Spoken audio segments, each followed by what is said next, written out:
Hi, I'm Mark Rosano, founder and CEO of C6 Capital Holdings, coming to you from Primary Vision Network.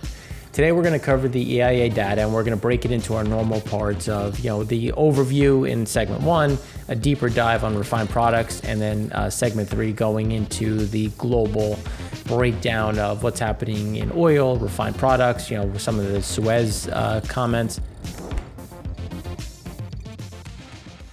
But before we get into the number one piece, especially when we start looking at the overview, I've had a lot of questions about some of the shifts that we're seeing in the global market. And I just wanted to address this one component because Bloomberg just put out another report talking about things that we've been covering on our reports to clients, and then some things that we've been talking about on the show. And it's when we start looking at what is happening within China, because everyone keeps pointing to, oh, well, China's importing more crude, so everything is fine. It's like, which is good. They are importing more crude, but they're also exporting more products. So you have to look at both sides when we're considering how supply lines are changing and how they're not going to go back. I mean, this is something where China is bringing on a significant amount of new refining capacity, which means that they not only want to be able to supply themselves, but they also want to be able to capture a higher margin market. What does the U.S. do? The U.S. imports oil, exports product. These are things that they're looking to also accomplish, but it's going to have it's going to cause impacts to the surrounding area in terms of Singapore cracks, South Korean utilization rates, Japanese utilization rates. We've already seen Australia shut facilities. We've already seen other parts of Southeast Asia either keep things at very low utilization rates or slate assets to close. And even in Pad 5, we've had the same thing, or I should say the West Coast. We've seen some of these refiners from Valero, Phillips 66, essentially say that they're just going to shut down by 2023 and turn into blending/storage facilities, or a focus on creating renewal and or biodiesel. So this is just something to look at when we're talking about since 2019 into 2020, the gasoline and the diesel exports have remained robust and continue to set those new seasonal records.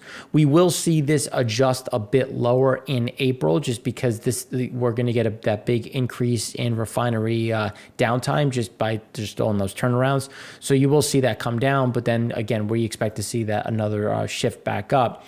And it's just, what is it changing? Like, how is it changing? Just some numbers on plants around Asia, which have closed permanently. Royal Dutch Shell wound up its Philippines refiner last year and announced in late 2020 that it would slash oil processing capacity at its Singapore facility over the next 3 years. Australia, as we talked about, these are things that continue to happen. And when we start putting numbers around it, there will be at least another 200,000 barrels a day of refining capacity shut in Asia within the next 12 months, according to FGE. Some less sophisticated, old, and highly margin-sensitive refiners will be pushed into shuttering. Again, this is that shift. So that's going to take away their oil demand. It's going to focus it into China, and then they're going to be more beholden to the Chinese throughput. So then when we look at, outside of China and India, Asian refiner run rates are unlikely to make that full recovery, and export-oriented refiners in South Korea, Singapore, those are the ones that struggle. Same with India. India has some refiners that are more focused on the exporting market. Singapore, Malaysia, Philippines are top destinations for Chinese cargoes. And as China fills this backdrop, that's going to displace what's coming from Europe, what's coming from the Middle East, because it all just gets pushed back and just reverberates back through the system. And that'll continue to weigh on just what does that market look like across these key locations. So China's refining capacity has nearly tripled since the turn of the millennium. And the International Energy Agency, the EIA, forecasts it will overtake the U.S. this year. Crude processing will climb to about 1 billion tons a year, or 20 million barrels per day by 2025 from 17.5 million at the end of 2020. Now, there's also a utilization issue. So the U.S. typically peaks at 95, 96% utilization rate.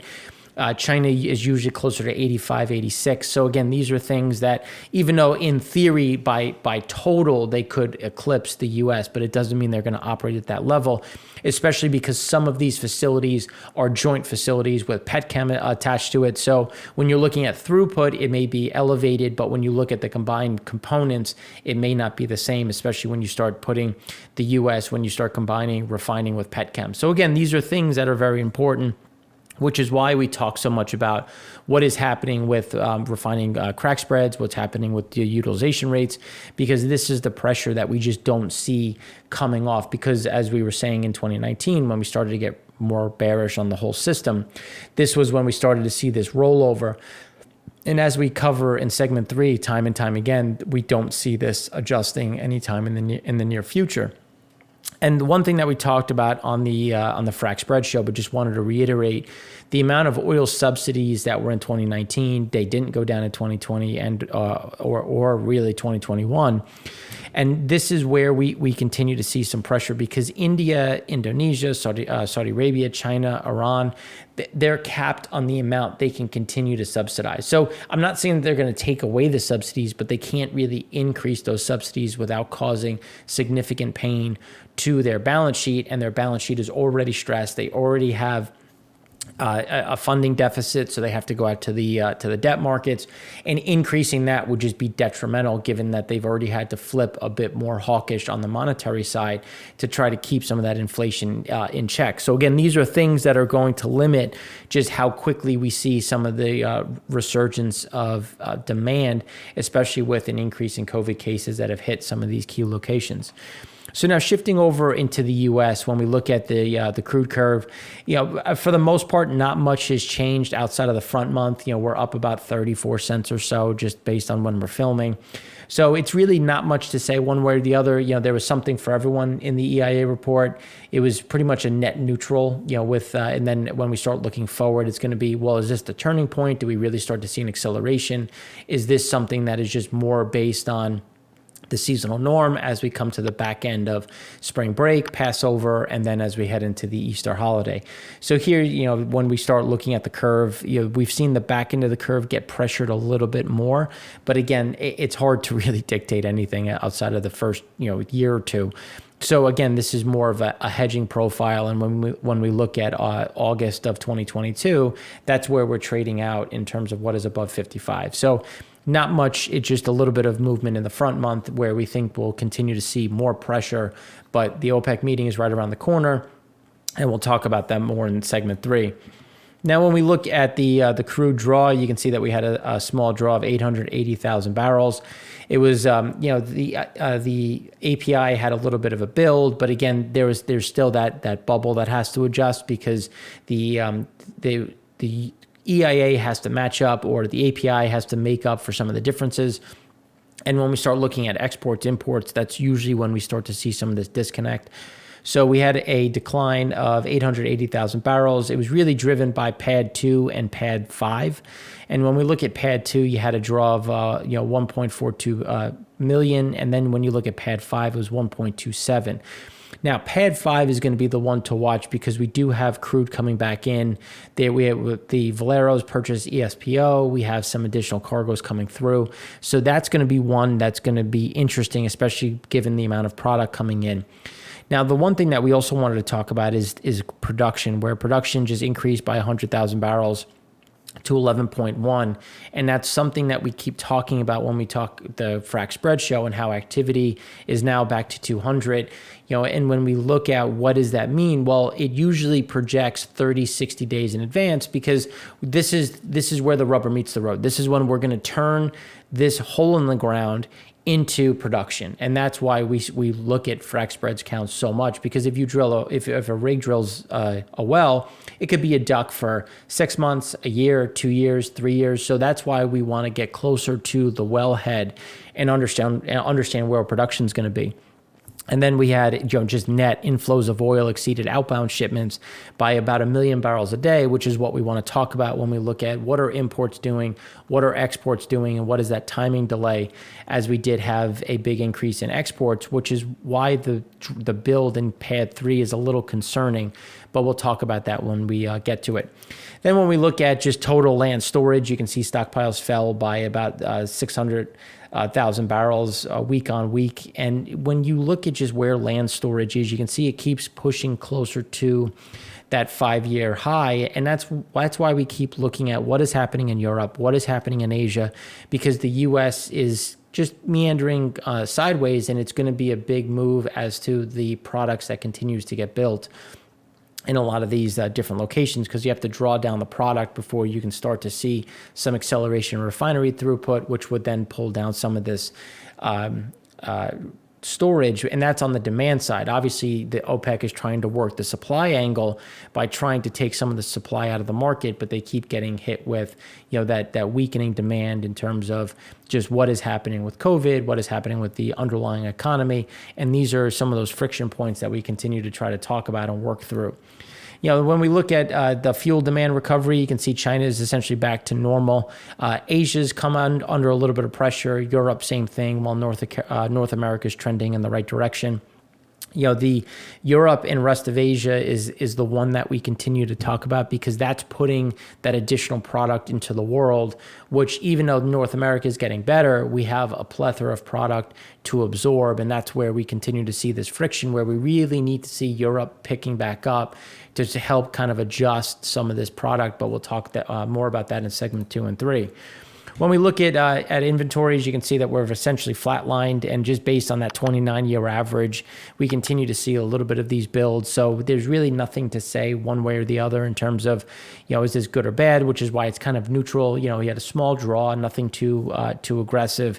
But when we look at the year over year, we're above by 32.6 million, 5-year 20.2 million. And this is what is going to be that friction, because, again, we do have more production coming. And then when we start looking at what is happening with refinery utilization rates, that's going to be another key conversation.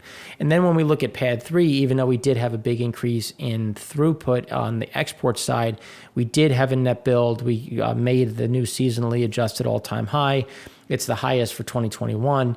And this is coming at the same time when Cushing did have a build. And if Cushing is having a build, what is happening with PADD 3?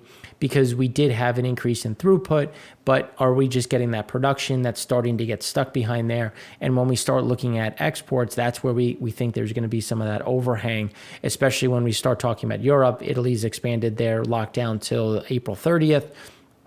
France is going to have an announcement at 8 p.m. These are things that are going to continue to eat into that demand and that export level. And if we're not exporting, it's going to be, again, capped in more specifically PADD 3. Then when we look at Cushing, here's that small build. Again, we're kind of holding these levels. There's nothing to say that we're going to go up or down. If you look at just that 15-year average, we typically get a build at this point in time. So there's really not anything concerning. It's just we don't see much more in terms of draws, because when we look at Cushing year over year, it's up by 4.2 million. 5-year average, it's down by 4.9. As that production number shifts higher, and as we see some of that pressure, because even though we did get a nice recovery in refinery utilization rates, as we said we would, we're getting more production, less exports, and still going to have that capped run rate. So then when we start looking at, okay, well, let's shift and look at imports. So when we look at imports of crude, you can see PADD 1 was essentially flat. Net crude oil imports were up 524,000 barrels, and it was really driven by PADD 5. So PADD 5 was up by that 448,000. That'll start to pare back, but when we look at what's coming behind it, there is another increase coming behind it, which will keep PADD 5 fairly filled in terms of what their demand levels are. And you can see that they're getting back to normal on the year over year and 5-year, which makes sense when you consider that we do have that reopening on the PADD 5 level. And then PADD 3 had an increase of 151,000 barrels. That should continue to climb higher and close some of that 5-year gap, where PADD 2 we think is just going to hold right at these levels, just because we have a fairly healthy pull down from Canada. Then when we look at run rates, as we were saying, that 83 to 85% was kind of the right number that we thought we were going to get into. We're right at that 83.9%. So that's an increase of 2.3% in total, which pulled through another 551,000 barrels a day. Now, this all happened, and then this week we actually had some unplanned downtime, which will pull back some of this pad 3. So we've had everybody essentially move back to where we think they're going to be through the shoulder season. And now we'll see pad 3 pull back a touch. So we think, again, it depends on when some of these facilities get back online, because, again, there's a certain amount of timing delay. But that's why we think that this, instead of going up closer to 85%, we think we're going to pull back a bit and come closer to 83% as we go through this week and into next week, which it's, again, not bad. It's just this is where we think that we're going to live as we go through the remainder of shoulder season. And then as we get into May, we will start to see some of those increases get closer to 85, 87%. And it'll be driven based on what we think in pad 3 as well as pad 5. Then when we look at the implied demand, we got that spike up. As we were saying, we thought we were going to get to about 8.9 million barrels a day in gasoline. That came to fruition. We think that once you get past this last surge, then we'll start to see some of that pull down. And it's going to be that timing delay in terms of when does it come through, when does it move from tank to pump. And that's where we're seeing here. Now, distillate, it had a nice recovery, especially when you think about where we were previously. That's one that's going to pull back a bit. And distillate is the one where we think there's going to be a bigger overhang. Jet fuel had that pull through. We do have a bit more flights coming back. American made the comment about bringing more departures. And again, we do have that pull through because we did have that big increase as people went away for Passover, for spring break.